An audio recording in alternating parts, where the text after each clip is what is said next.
Everyone has a certain line in the sand when it comes to topics they'll willingly entertain in a debate. And I'm certain that for the majority of people, screwing animals or kids is one of those topics that no one with a sensible brain cell would think to argue in favor of. Unfortunately, some choose to use the remaining few they have to do just that. Whether it's for the sake of rage bait or someone attempting to justify their depraved mental illness, it isn't too difficult to hop on the web and hear about the latest dipshit attempting to say that getting freaky with Fido isn't that bad actually. If you look through my video catalog, you'll see more than your needed fill of these types of people, but as someone who's covered people like this as much as I have, I couldn't help but realize something.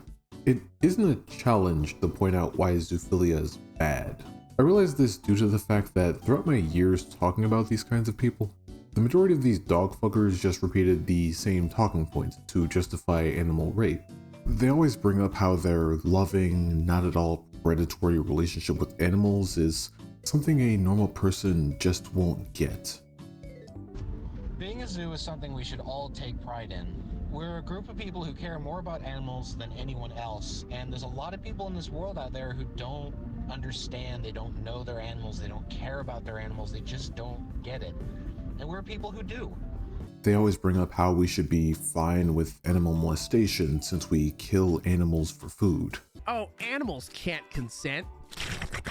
I don't really think they consented to being turned into a cheeseburger or some chicken nuggets, but we find that morally acceptable. And the most frustrating of them all, they always attempt to co-opt themselves into the LGBT, saying how being sexually aroused by animals is the same thing as being gay or trans. Oh, well, it's immoral. Morality is a complicated subject. Oh, brother! As just mentioned, homosexuality is also considered immoral in many places. As cliche as it is, I was born this way. It's just the way I am. Like being born gay or trans. All of these statements being things that are either maliciously absurd or just flat out delusional. So because I began to notice this repetition, making videos going over statements or videos like this started to become a bit monotonous. There wasn't anything mentally engaging about typing a script where I said zoophile bad for onwards of 20 minutes or so. It got tedious repeating something you and I both know to be true because depraved people like this decide to show up every other month. So I began to wonder, what's the point in treating zoophiles as if their justifications actually hold any weight? Why debate these points rather than just point and laugh at someone who thinks the sexual attraction to animals is normal? Well, because then you get people like the subject of this video. People who, despite the justified stigma against zoophilia and pedophilia, will attempt to justify it, saying that those attractions are normal, and that because you think pedophiles and zoophiles are disgusting cretins, that you're the one who's actually endangering animals and children. In this video, I'll be briefly talking to you about a questionable content creator with a penchant for condoning the most disgusting of paraphilias, their method of doing so making it rather hard to tell whether they're a troll or not. This is a video about Dansburst Studios. First off, you're probably wondering who Dansburst even is. Those more familiar with My Little Pony might even be confused by the fact that Dansburst isn't using an original character they made, but an actual character from the show named Sunburst. Well, Dansburst is a 20-year-old brony, self-proclaimed neat, and Antifa member who goes by the name of Timmy. His name was found through a video where he and his ex-partner Michael were arguing over Halloween candy. Michael, where did you put my Snickers bar? Wait, what are you saying, Timmy? Michael, you took my Snickers bar. You think I didn't see you think I don't see the fucking shit you do every day after Halloween? A video that shows clear signs that Timmy isn't exactly all there mentally. Fuck you! It's not even yours. I knew you didn't care about me. I knew you never ever cared about me. You don't care about shit. You only care about your insatiable appetite. You just want to fill up your gut like the fucking pig that you are. This is why I'm never gonna be with you again. I'm gonna break up with you and you're never gonna see me again. I'm gonna kill myself, Michael, and you will be the one. You will pay. Fuck you! Fuck you! Fuck you! Yeah, fuck you! I'm gonna fucking hate you no matter what, you piece of fucking shit! You foul fucking talking like me! Don't talk like me! That again, don't talk! His time online mostly consists of role-playing the brother of Sunburst on Twitter, speaking as if he actually is the pony. This goes above and beyond the expected howdy every pony thing, as not only will Dan refer to his hands as hooves, but also women as mares and children as foals, all while going on a love quest in an attempt to add other MLP Twitter roleplayers to his harem.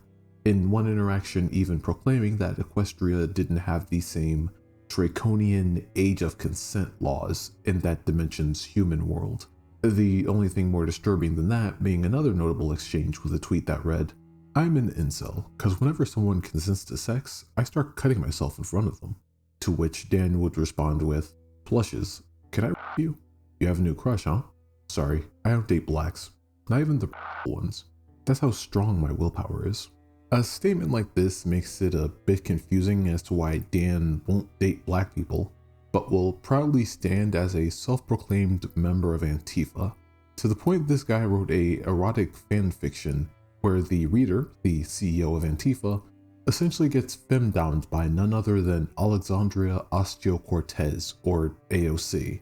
I'm sure it takes a lot of willpower for someone to write paragraphs of AOC pegging the reader with a BLM branded BBC strap-on, but outright refuse to even essay a woman of color. Now, you're probably thinking to yourself, Benji, this has to be a troll of some kind. Obviously, this is someone on the lower functioning end of the autism spectrum, but this can't be the work of a mental disability. Well, that's where he gets you. Hearing these actions aloud, they're so insane and all over the place that you think, he clearly can't be serious with this, right?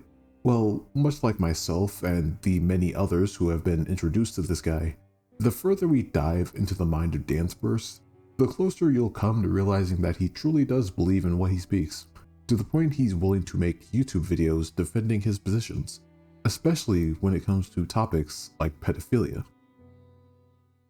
Timmy's YouTube channel, Dansburst Studios, is a place where he would upload his thought-provoking content, just not provoking the thoughts he intended. I'd say one of the more tame videos he's put on this channel would be his defense of a brony named Sawtooth Waves.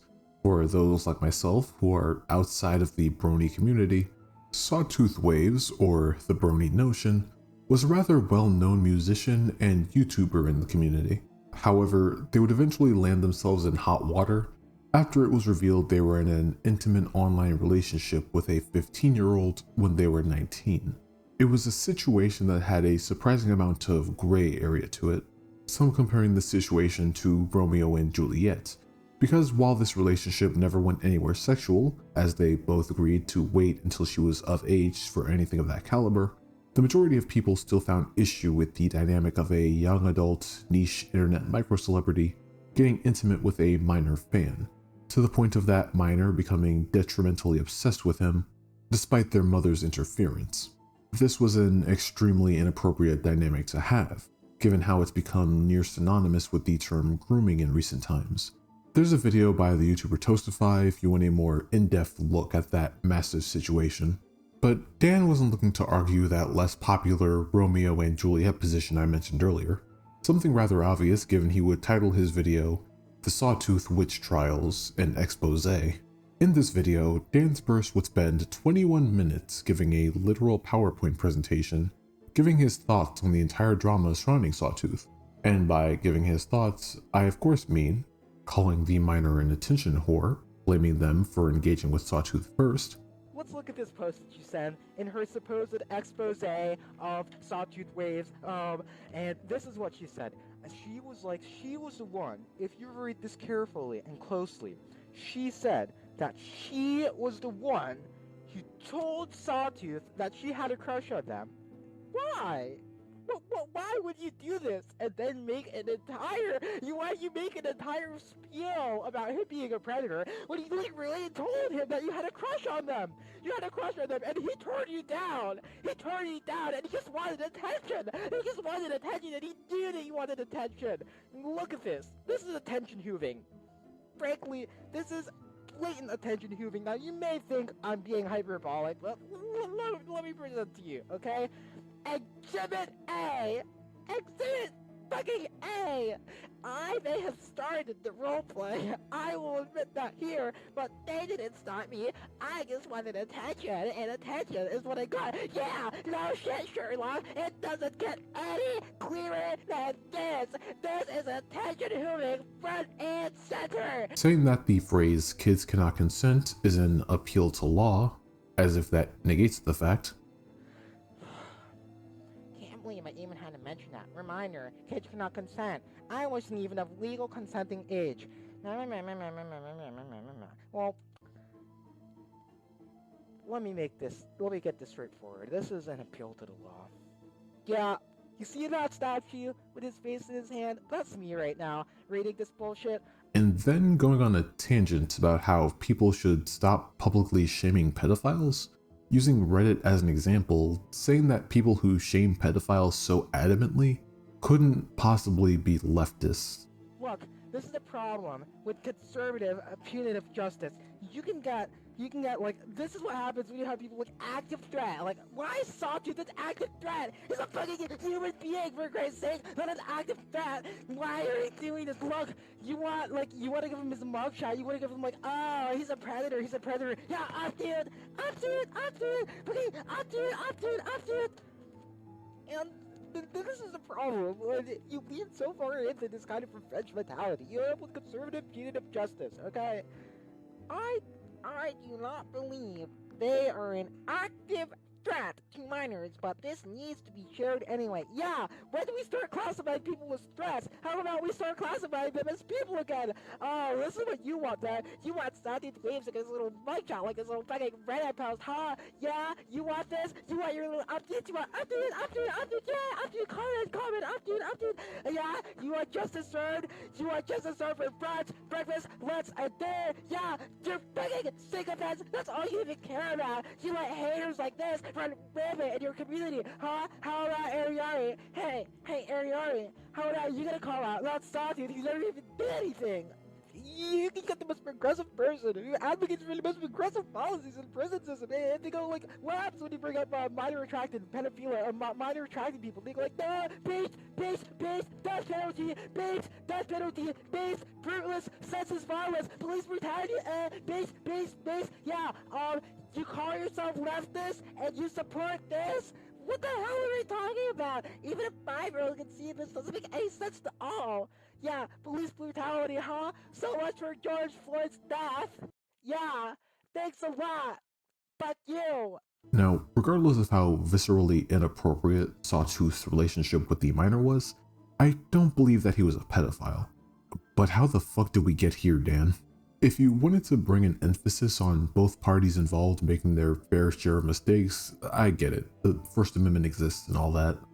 But I don't think most sane individuals would use this as an opportunity to start out bashing and doxing an accuser, and then pivot the conversation into, guys, maybe we're being too mean to pedophiles. George Floyd would be really disappointed in you, Reddit. And the worst part of it is, the video doesn't even end here, as Dan's final point in this video is about how we infantilize our youth, a point that has no bearing on the Sawtooth situation whatsoever. This is the final point that I want to bring up. The infantilization of adolescents, because no, we don't get to have kids and adults anymore. No, we have teens, and you know that you start being a teen at 13 years old, you're a teen now, and guess what, you're not an adult until you turn fucking 20. Does that make sense? Who cares, right? Actually, look, let's look what Dr. Epstein says on that. Why do we infantilize our youth in the first place? Why are we even doing this? It's so stupid. You remember when we used to know when people were kids or adults? Now we have teens for 6 years, 6 years. Look, Teen 2.0. This is Dr. Epstein's book, and they talk about this is an interview, and he's being asked, like, what was your motivation, Justin? Justin, 14, and a lot more mature than a lot of adults are, you know? More mature than a lot of adults. And why does he have to go to school? Why can't he start a business? No driving, no owning property. I mean, think of like all of the perks of slavery. Think of all of the limitations of slavery without any of the benefits. And that's how teens live in America today. The article he's floundering through here is one where Dr. Robert Epstein talks about how teenagers grow up in the awkward position of growing into adults, but still being seen and treated like children. He's essentially saying the government should treat teens as if they're growing adults rather than grown children. Now, despite the terribly aging surname, Dr. Epstein isn't arguing in favor of anything sexual concerning teens. He's arguing that teenagers should be able to start a business or learn to drive a car without a predetermined age limit slowing the process. In other words, teens should be able to stride towards becoming successful adults should they possess the maturity to reach those milestones early. So, given that this logic isn't being applied to any sexual situations in this context, why does Dan feel the need to do so here? Restrictions surrounding Justin Cyber, frankly, just an invention of modern culture. It just isn't something that needs to exist. It's not natural. It's a social construct. It's a social construct, just like race and gender. Can you get some? We'll just have to summarize it. What do we talk about? Like, this started in the 1800s.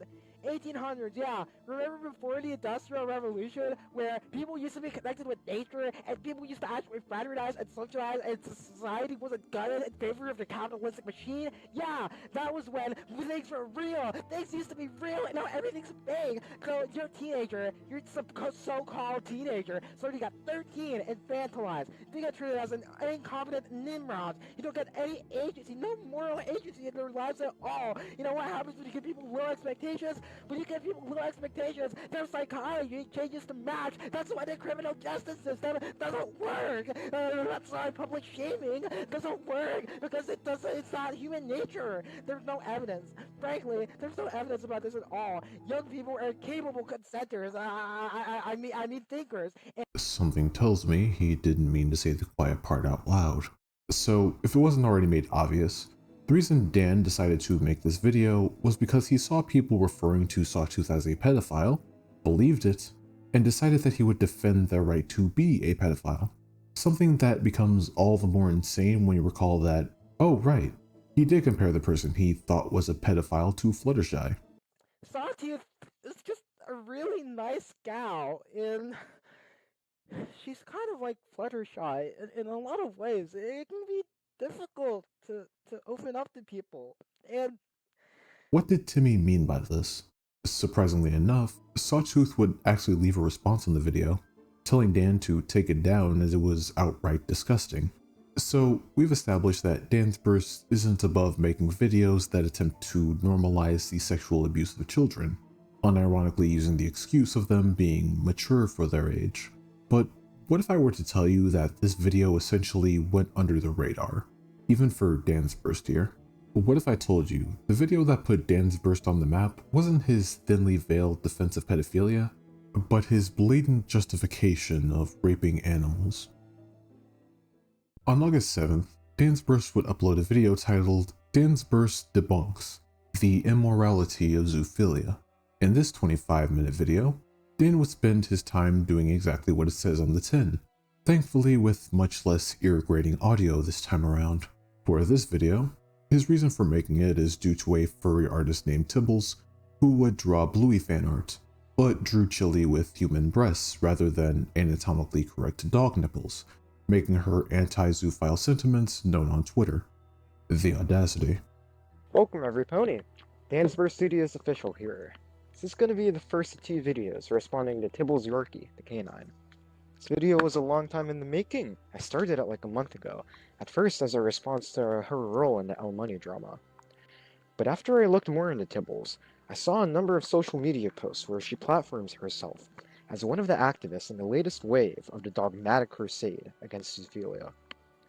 I've had issues with these activists for a while now, but I realized I'd never gathered all my thoughts on them in one place. That's going to be the goal of this video. I'm going to be arguing against two separate but related claims. First, that zoophilia is morally wrong, and next, that zoophilia should be illegal. So because a furry artist refused to draw dog nipples, Dan decided to take it upon himself to tell you why raping animals is fine, and should be perfectly acceptable under the law. And the worst part of it all, he doesn't sugarcoat the action like you expect from many a zoophile. He verbally acknowledges bestiality is rape, and yet he's still arguing in favor of it, using the same worn-out talking points every one of these deviants use, starting from the top with the argument of eating animals. A lot of anti-zoophiles think that raping an animal is morally wrong and makes you a bad person. This sentence speaks for itself, really. And people have, of course, asked them, why is that any different than eating an animal? I'm not against people eating animals. The anti-zoophiles will reply that we have to eat animals for nutrition, and even if we didn't, vegan stuff would be more expensive. But what if this weren't true? Here's my main claim. Even if all humans had readily available 100% nutritious bland tofu, it wouldn't be wrong or immoral for a human to hunt and kill an ostrich, either because they like the taste of its meat or because they enjoy the thrill of the hunt. It turns out that this is all we need to deduce that zoophilia is not immoral. He says this without taking into consideration that many find things like prize hunting to be immoral, given how it could lead to the endangerment and extinction of different wildlife, something that hardly matters in this instance, given hunting for sport and hunting for food being two completely different motivators for animal murder.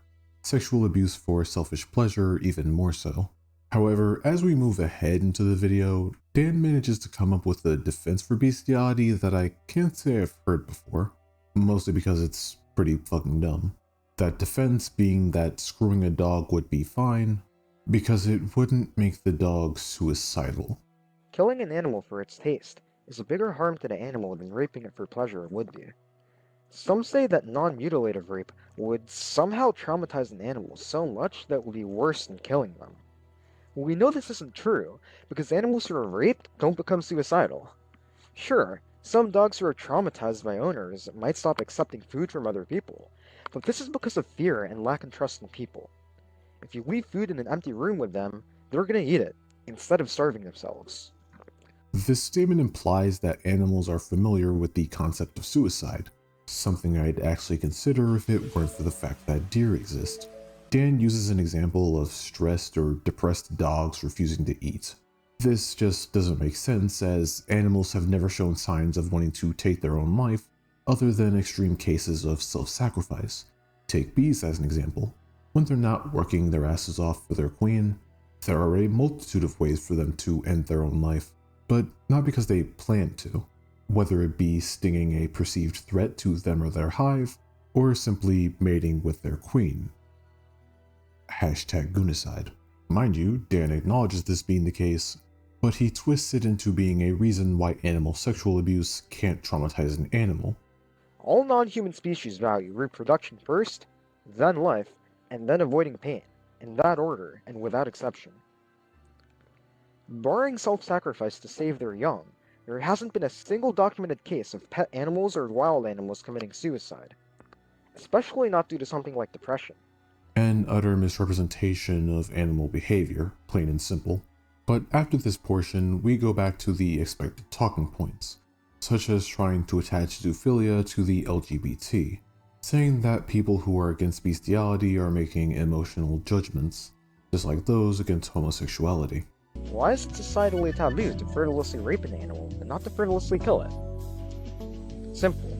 Because just like anti-zoo activists, these online social activists and lawmakers are acting based on their intuitive emotional feelings of disgust. You'd expect leftists like Tibbles to already know that this is not a good thing to base policy or activism on. After all, it was done to them by lawmakers in the war on drugs who, in addition to their political agenda, felt morally disgusted by druggies and hippies. People got years in prison for a gram of weed.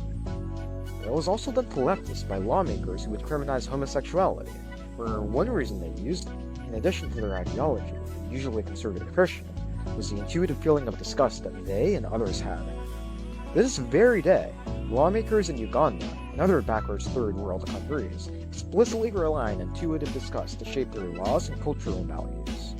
You would think it doesn't need to be explained how a human being attracted to other humans of the same gender is in no way comparable to a human being attracted to feral animals, but that would be common sense. And sadly, common sense doesn't seem to be all that common anymore. There shouldn't be people like Dansburst who think animal abuse in general is okay because prize hunting and homophobia exists, but here I am explaining why that isn't the case. And just when you thought things couldn't get any more absurd, Dan ends the video by using another familiar zoophile tactic, because it wouldn't be a bestiality defense video if they didn't try to pull the furries down with them. Back to Tibbles. What other reasons might furries like herself have for social signaling against zoophiles? Aside from ideological reasons, there are also some pragmatic reasons.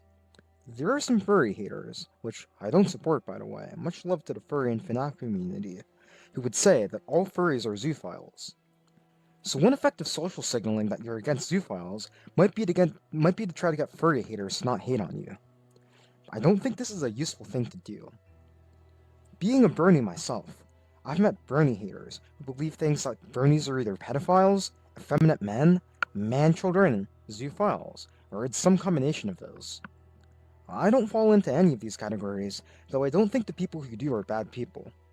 My editor 70 Isle is a man-child, and he's been a very good friend, that is, when he's not eating hayburgers instead of editing. Besides, why should I care if some hater thinks I'm something I'm not? So Dan believes that furries are vocally against zoophiles because maybe anti-furries will stop accusing us of being zoophiles if we as furries state that we're against zoophilia. The problem with that line of logic is that it implies furries are fine with zoophiles here in the first place. We're not. At least the more sane of us aren't.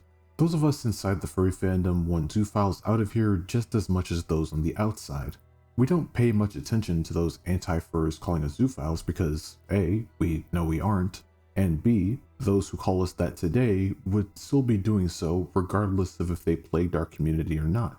So why focus on the name calling when we could be getting the actual problem out of here? But oh, right, I almost forgot. This is Dansburst, and Dan doesn't believe zoophiles and pedophiles are inherently bad, saying we should be indifferent to them being here, as he puts those labels on the same level as calling someone a man-child. There was a military Bernie, by the name of Jake the Army Guy, who was very against man-children and his own morality. He worked hard to get fit and to succeed in life, so he took it very personally when Bernie haters called him a man-child. But his response wasn't to put something on his bio like, not a man-child, they're losers and invalid. No. Why should he social signal that he's against man-children? All that does is throw man-children under the bus, without actually changing the stereotypes of the Bernie haters. They're still gonna think of him as a loser anyway, so why does it matter what they think? Those people just love to hate. So, instead of hating on zoophiles and creating even more negativity, why not try to make friends, or to get to know at least one zoophile? It might be hard, since they might believe different things than you do, especially about subjects you find touchy, but a lot of zoos make really cool art, writing, and games. In fact, some of my favorite non-erotic fanfictions in FAM fiction are written by zoophiles.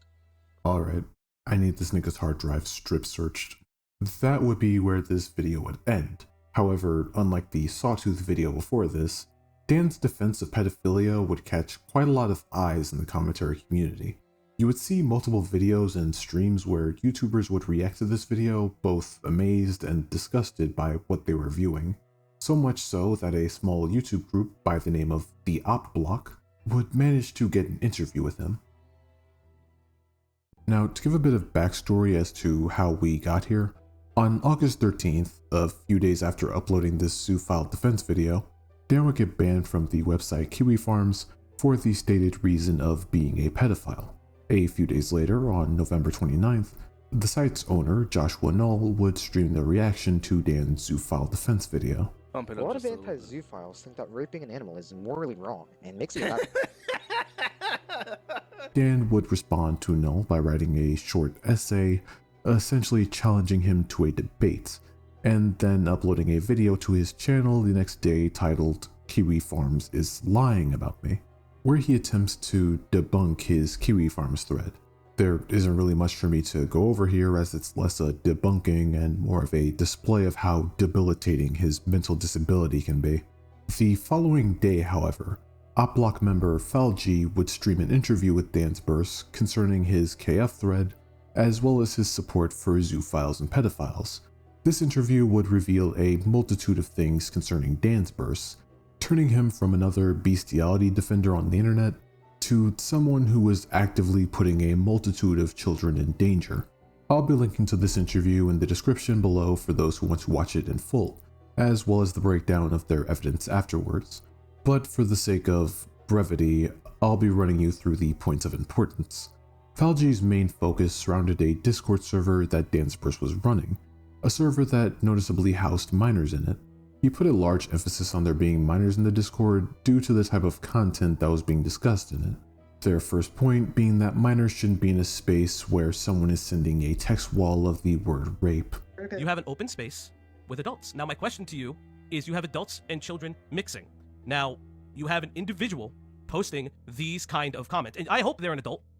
You know, these are things I want to express to you, but if this is how your Discord is run with rules and a moderator chat, how can people believe you that this is not a grooming server when there's messages like this? Well, what I would ask anyone is to ask any of the individuals, is there grooming going on? No. How can you? No. I'm asking you a question. Please answer. All right. So, how can you verifiably ascertain that there is no grooming that's going on in your server? Because you have explained to me. I ascertain that there's no grooming. Yeah. Well, first of all, do you go into their DMs? Do you go into their DMs and ask them to show you them? What kind of like proactive policy is this? Like, if I so you can't do it. On, so the answer is no. Just answer no. Because I'm not like a surveillance state. I can't go into people's. Okay, DMs. but here's the thing. Reasonable knowledge if you can't ascertain that, right? If you do not have the ability, like someone if you do not have the ability, because there's multiple minors that we can confirm. There's approximately. This happens all the time on 4chan, and there are minors on 4chan. Okay, I'm not asking. Okay, we're not asking about 4chan. Come on. Stick back, please. Stay here. I'm pretty sure it's noticeable off the bat how Dansburst is completely unable to answer a question directly. This occurs over the entirety of this interview, leading to the clips I have to use being rather long, just a heads up. The reason being that the longer Dan is allowed to go on, the more he manages to incriminate himself. Dan is constantly questioned on how his Discord server is a safe place for minors, when he's creating a space that allows child grooming to take place. When pressed on this, his response isn't to list the precautions he put in place to assure that grooming doesn't occur. His response is to pull any excuse out of his ass that he believes will circumvent the labels of grooming or predatory behavior. You're saying that you are able to understand, and you like, oh, not all minors, things like that, right? But it's weird, right? Yeah. It's weird. So in this regard, then, I'm gonna ask you a question. I'm gonna pull up this capture right here. Display capture. This is a conversation between individuals in your server. It's very hard to get all their names out. The gayest of the man. Foster for you, as well as an individual calling themselves Faust. You have a person who is calling themselves 13 in your Discord, and you're having somebody say, I am mentally 13, but physically 25. Is that okay with you? You do understand those instances, that is predation. Where is the predation going on? Someone is being open about their experience. They could be mentally regressed or mentally delayed. Okay. This person is mentally delayed, possibly, and you're just assuming the worst, even though you have no positive evidence. I see. You truly, I have to tell you this truthfully and honestly. You can't tell me, you can't look at these things, you can't see these things and ascertain if grooming is not happening in the server, because what you're also saying, hold up. So grooming is a series of cases. There are different ways that adults can have unfettered access to minors. Now, there's some differences between online grooming versus in-person grooming. Hey, I'm explaining, you asked my expertise, I'm giving it to you, right? There you go. So when we're talking about, there are 5 keys to grooming, one of which is having unfettered access, unrestricted access to a minor. One of which is lowering the inhibition towards sexual conversations by gradually introducing them. The second of which is being in a position of somewhat, not necessarily just authority, but friendship. And there's kind of other different things that go into that. I'm not going to explain them all to you because I want to kind of go into how that is working specifically in your case in your Discord, where you're having adults interact with minors. Now, this is one of the most major things, right? You're having adults interact with minors. I'm not asking about age regression.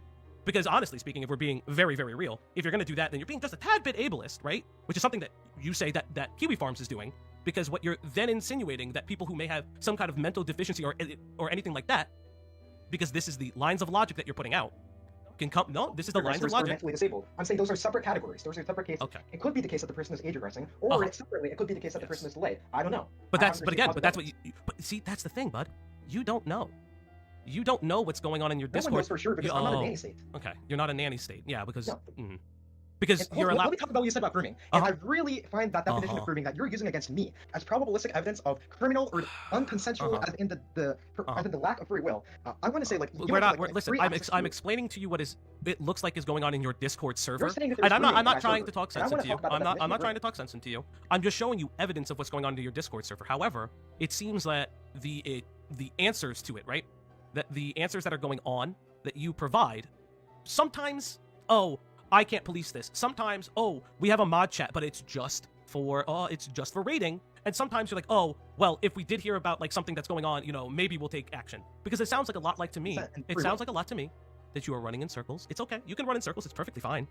Because it's very obvious that you're struggling with this, and it's okay. I get it. You probably haven't received a lot of kickback for some of these things. Probably haven't had people investigate you like this. It's policy. Okay. I'm completely. I welcome any investigation. Okay, that's totally fine. I don't and think I will say that. I will say this with the most honest of truest things. Those are words you probably don't want to say. Falgi says this because he and his group had investigated his server already. This resulting in Dan being challenged on how he not only allows minors to share selfies of themselves in a Discord server, where the owner talks about how pedophilia is okay, but also how he uses this Discord server to provide therapy. So, we have an individual, the gayest of man, has talked again. Gotta wait 5 years, this is just in reference to things. Gotta wait 5 years and I can legally move out on my own without my grandma calling the cops, which would indicate that obviously this person is probably a minor, right? We've confirmed that. Let's see. She still might. She's the type. Say this person could be a NEET. Probabilistically, okay, but necessarily sure. no. Okay, it's probably. We're gonna go over this. We're gonna go over this. Right? Okay. I have what rape fantasies do you have? From Foster U. So this is one of your mods, correct? Foster U is one of your mods? Yes or no? Sure, and yes, this is the technique used in talk therapy. Okay. So this is one of your mods, encouraging this kind of conversation. Just want to know. Just rape, like I've raped. And mental health okay. What was that? I'm sorry. Someone who was providing therapy and mental health support by allowing people to express. Okay, so in what way? Hello. You just said some magic words. We'll get back to this one. What do you mean by they're offering therapy and mental health support? Are they? Come back. You said something very interesting. Are you saying that Foster for You is offering therapy to these individuals? Are you saying that your server is supposed to be therapeutic? I'm saying that the collective open nature of my server is meant as a general safe space for discussions that will be censored and tabooed and downvoted in other places on the internet, where people can say like, okay, this is what I think. What can I do in my own life? Or they could say like, I feel this way, and I want someone to talk about these feelings that I have. So wouldn't that also be therapy, like actual private one-on-one therapy? That might have a therapeutic effect, but tons of things. So how do you know that your server? Sorry for interrupting you, but it's kind of the point I'm getting at. How do you know that your server is offering a similar therapeutic effect to actual one-on-one therapy sessions and things like that? I cannot compare this to the focused and directed individual attention of an individual, compassionate, and non-judgment therapist who has a degree or whatever. I can't compare that to the individual fact. However, I know that giving people a safe space makes them feel like they don't have to hide who they are inside. And so I believe that if you're censoring, I believe that if you are gay in the 1900s and you don't have anyone to talk about it with, I believe that's going to cause you psychological stress. And so by having a safe space for gay people, like in the past, is going to do a service to the community. He elaborates on how he's attempting to learn therapy for pedos as he runs the server. So you've studied the philosophy, you haven't studied the science, you haven't studied the logistics, you've never really studied the legality, you've read research. I know about the legality, and I've researched on the science. Look at Robert Epstein, Teen 2.0. That's one of the scientific research I did about biology. My friend. Of course, you never read about this material, so it figures that you're trying to. Why would I want to read about this material? My friend, you're promoting. You are promoting. Not only are you promoting, you are supporting people acting out their paraphilias. You're allowing minors. In your space. I support free will. In your space, you are allowing minors to be in that space. Yeah, you're allowing adults to interact with minors. I allow men and women to interact with each other. Okay. And obviously the men might. It's probabilistic. They're children. The man will be the one raping the woman. They are children. Because despite having no credentials in the field of therapeutic science or psychology, Dan has first-hand experience talking to pedophiles directly. But again, you keep telling me that you have this formal training, that you understand the pedophile mindset. How would you understand the pedophile mindset? How do you understand it? How do you understand it? You understand literally anything. No, but you said it had to be real world. No, you said it had to be real world experience. I didn't say it had to be. You said that it had to be real world experience when I asked you about education, right? First-hand experience. How do you understand the pedophile experience from the first-hand account? How do you do that? First, oh, well, I will be completely open about this, that I have gone in my investigative journalist research onto sites like Mugon, where that is a dedicated forum for people of that, whether they be paraphilia or sexuality, where they're allowed to freely discuss those things in that individual topic. They have a slightly different philosophy. I wanted to do things in my own way, which is why I made my own place instead of sticking on their place. So yeah, I did talk to people. So you've talked with people. So of the people that you've talked with, journalism research. Okay, so of the people that you talked with, what if those people committed a crime? What if the crime that they've committed was violent? Right? How would you know that for sure, though? How do you know that for sure? What is your vetting research for that? How do you know that for sure? How can I make sure that I'm not talking to a criminal? Like, okay, like, what if I want to understand people with impulsive mindsets? So I go to jail to talk to prisoners. But what I'm asking you is this: what is the point of them being in jail? Tell me, what is the point of a pedophile being in jail? What did they do? You're asking. No, what did a pedophile do in jail? So you're talking about when they went to again for the fourth time. I'm not interviewing pedophiles who are in jail. For the I'm interviewing pedophiles on a forum. Yes, you're interviewing pedophiles. So what you're saying is that you've done pedophile research. That's true. And you've dived in. So let me ask you this: in your research, and speaking with pedophiles, have you ever come across CSAM material or CP? Wrong. And no, that is not allowed on the forums. It's not. But I'm asking. But you haven't just been talking with people. But you haven't just been talking with people in forums, right? You probably been talking with them privately. What I'm asking you probably.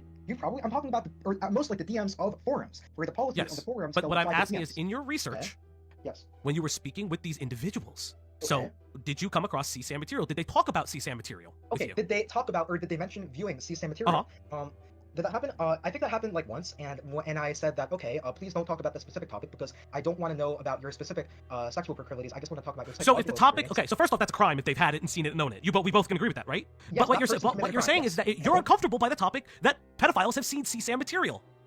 I'm saying that I'm not going to censor my research just because some censor your research. Okay, what accreditation forum and university are you doing your research with? Wow, you are okay. So I'm saying that I don't have formal training. Yes, if I don't that's, knowledge that's base, what I I'm can reach at. out to people who do have formal training, and those people who do have formal training, I can complement their skills. We have nothing to gain by shutting yourself. You're complimenting their skills by what? Coming to them and saying, "I talk with pedophiles in a forum." First-hand experience of someone's. You have first-hand experience of talking to people in forums. Do you know how insane that sounds? If you went to a professional psychologist who deals with paraphilias, and you say, "Hi, my name is Dansburst Studios. I'm here, and I would like to talk to you about all of the research I've done with paraphilias. I've interviewed these people. Now, when they talk about CP, I don't really like that. That conversation makes me feel uncomfortable. But all the other stuff about their paraphilia and wanting to have sex with children is totally fine for me. Is that what I'm getting at? Is that what I'm hearing? That's what you're doing? However, this interview concludes with the most damning statements of the bunch, and it starts with Dansburst admitting to possibly being a pedophile, but only if he happens to find that one special minor. I try to understand that I'm doing the most I can to support a group that I am not a part of, and so I'll be very honest. I have very hard feelings to believe that you're not a part of it. Okay, well, you could put in your ad hominem insult. My ad hominem insult. Okay, you stated. Okay, so you stated to me in DMs. Yes. You stated to me in DMs you would not be opposed to dating a minor. True or false? Rare True or false? True or false? I have the DM. I'll pull it up. Okay, sure. I'll pull it up. True. Oh. When I say I'm going to pull it up, you try to have an entire conversation about it. But when you say that, and I have it, now you want to say that it's true. I've always wanted to say that it's true. But why would you say that you? Okay, let's talk about that. Why would you always want to say that it's true? Because why would you always want to say that you feel comfortable dating a minor? That I would never want. I'm not saying announcing it to the world. I'm saying going over what we talked about in our DMs when you asked me. Yes, questions. I did. So But I'm going to ask you the question for a third time. Why would you feel comfortable dating a minor? Because I don't believe that they're subhumans. Most of them have different interests and different maturity levels to me as individuals. But I'm not going to make a judgment about a whole group just based off of the average or even the 99% of that group. I'm not a judgmental person in that way. I judge based off of the individual and not based off of in-group status. The reason why this is so prevalent is because not only has he ran a Discord server where people have been inappropriate around minors, not only has he gone onto forums to get a better understanding of the pedophile mindset, but it's also alleged that Timmy was looking to have an IRL playdate with a Discord moderator of his, a mod who happened to be a minor. My question to you is this. What if, for instance, a minor in your Discord talks about running away with you? A minor in my Discord server talks about running away with me. Well, that's not something I would do in real life, but... So if I were to say have evidence of that, if I were to have evidence of your minor mod talking Not about confirmed running away to you.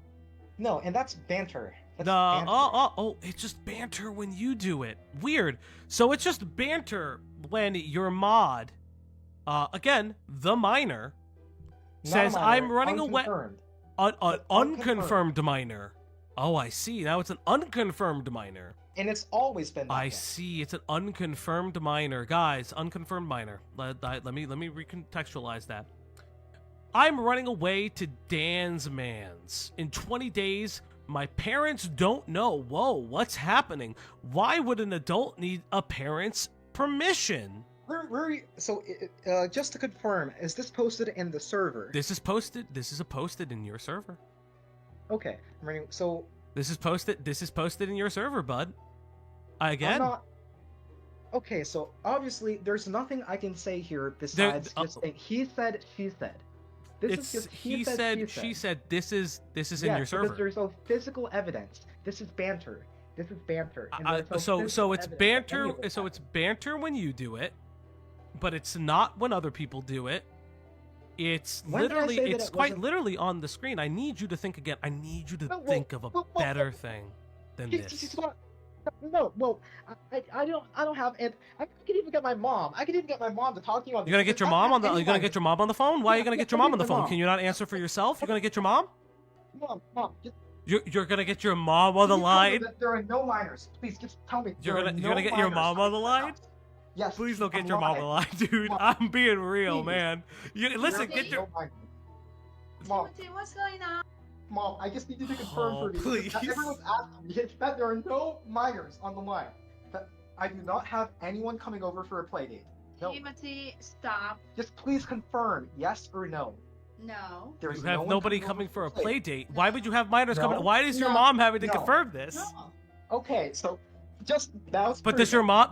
Hey, ask your mom if she knows about the pedophiles in your Discord. Ask her. No, because ask her. Does she know about the pedophiles in your Discord? No, because I can't ask her about the fact. Why can't you ask her about the pedophiles in your Discord? Come on, buddy, you could do it. Why can't you ask about the pedophiles in your Discord? Let's go. I want to hear her answer. Because she's a capitalist, and I don't want to talk to her anymore. Come on. I did it when it was necessary. I debunked you. And you now debunked you're me. just Come on. debunking Why? me. Come on. Let me hear mom. Let me hear mom ask why there's no pedophiles in your Discord. Come on. Why are there pedophiles there? Let's go. Chris Hansen time. Let's go. I don't even know what you want. I gave you the fact and evidence and the proof. I gave you the proof, and you're still saying that it's not enough just to bring out a completely different accusation against me. I think your mom wants you to stop yelling. Sorry, I just need a minute to calm down myself. I was not expecting this, but please, can I have 1 minute? Yes, he actually had to get his mom to confirm that no minors were coming over to his house. And it only gets worse from there, as he says his own mom knows about and disagrees with his stance on pedophilia. Look, I have many ideological disagreements with my mom. And one of them would be pedophilia? Yes, one of them would be that subject, yes. Oh, say it out loud. Say it out loud. No, Say it out loud so your mother can hear it. Why? Say it out loud so mom can hear. Why are you bullying me over this? I'm not bullying you. I'm trying to help you. Because this is... Help me. Okay, that's the sad and pathetic framing that the Kiwi farmers use just to take the moral high ground. Just take the moral high ground against the people let me ask you a question. Here's part of the banter. Here's part of the banter. You just said you asked your mom if it was not a play date. But here you say it's a little play date is all, not much. And then you refer to it as running away. Pretty dramatic phrasing, don't you think? Well, my mom just you should really be more reserved with the Nobody is coming to the house. But you're calling people kitten in your server. You're calling an unconfirmed minor kitten in your server. That's banter, and I proved to you that you no proved physical me what? activity is happening. You proved me what, bud? Come on, bud. Confirmed it. Your mom confirmed. Your mom can confirm that you're not a murderer. I'm just gonna say it, okay? There are no little girls coming over to my house because I'm a bit of a loser, okay? Is that enough for you? Okay. You can't get off the topic already. God. Okay. There's just truly not much more that can be said about this. Just the fact that someone who condones pedophilia has to admit they're too much of a loser to meet with minors in real life, I think says more than any commentator ever could. After this public interview, everything seemed to go downhill for Dansburst, justifiably so. Not only would he nuke his Discord server soon after, but a few days later, Turkey Tom would upload a side channel video on Dan, where he mostly read from Dan's Kiwi Farmers thread. Something that's actually pretty notable, as Dan did use the fact of Sawtooth's accuser following Tom on Instagram as an attempt to discredit her allegations. Look, she follows Turkey Tom.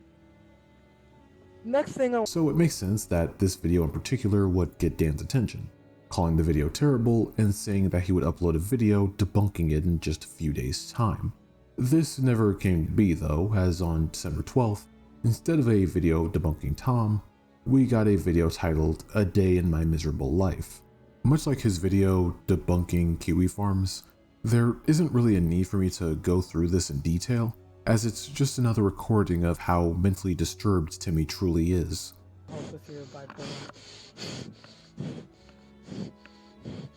I'm trying to calm down, Mom, but you're not. I'm trying to be famous. Dansburst, we can't talk to you when you keep on doing this. I don't know why you're doing it. I'm doing this because my mother is in the room with me right now, and she's not letting me film my video, and she's not supporting me. And I thought you went to the basement. I went to the basement, and then my mom came down with me to the basement because she doesn't want me to be famous on YouTube. She wants me to have a job, and I don't want to have a job. I want to be a NEET. Mom, I want to be a NEET, Mom. I'm coming out as a NEET. Hearing this video, it just makes you ask yourself again, how could this guy not be a troll? As hard as it is to believe, this isn't a troll. It's an actual person. An actual person who not only recorded this, but edited and uploaded it to his channel. Mom, get your head off the internet router! Get your head off the internet! Don't disconnect it! Mom! Mom, stop disconnecting the internet! Mom! No, Mom, please! I can't wait till the dad comes in and starts beating. Don't understand! You don't understand! No! Ah! Stop hitting me! Ah! They're not gonna catch me! Mom! Not you, Dad! Not you either, Dad! They're not gonna catch me! Get away from me! Get away from me! Mom! Get away from me! Mom! Get away from me, Mom!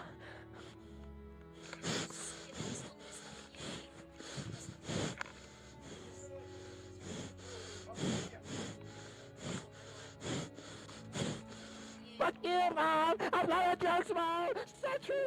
Stop touching me, Mom!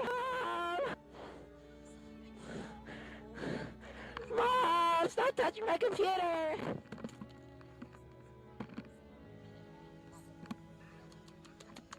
Mom! Stop it, Mom! Get away from me, Mom!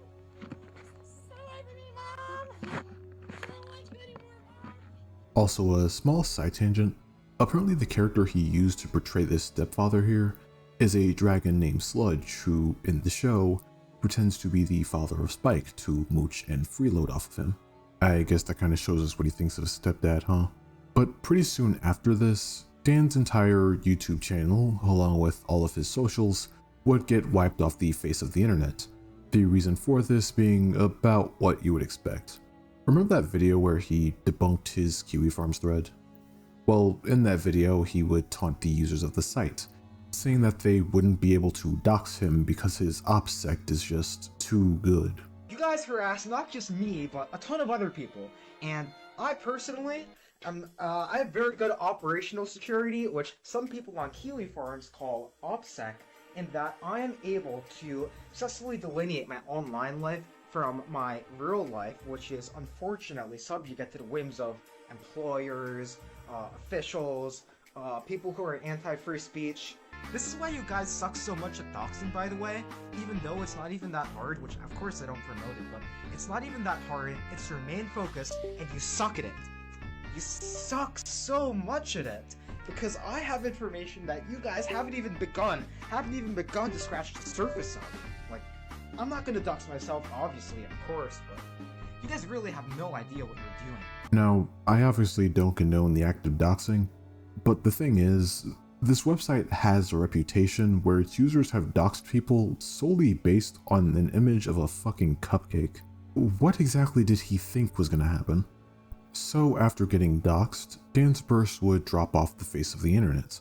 One can only assume that the incident resulted in Dan doing what most pedos usually do after getting found out, panicking and deleting fucking everything, as since then there hasn't been any sign of him.